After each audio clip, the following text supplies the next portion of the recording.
mahalaga sa ating buhay, dapat itong matutunan.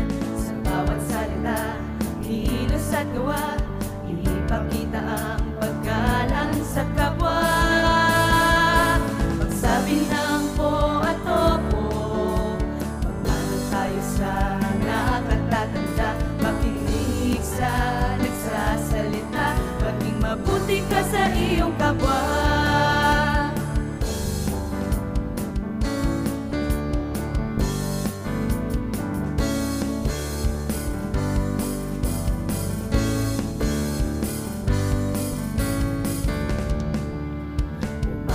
Magandang araw o gabi, huli ng tawad kung mali.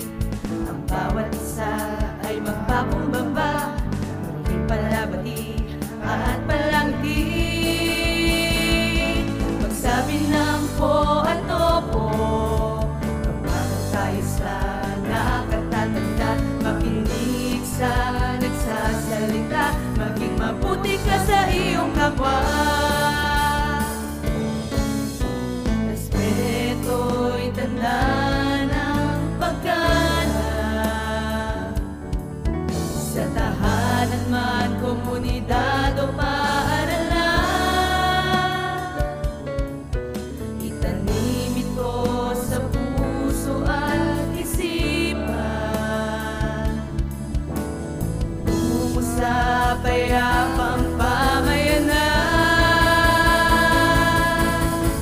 Sabi ng po at opo, mahal tayo sa nakatatanda, makinig sa nagsasalita, maging mabuti ka sa iyong kapwa. Sabi ng po at opo, mahal tayo sa nakatatanda, makinig sa nagsasalita, maging mabuti ka sa iyong kapwa.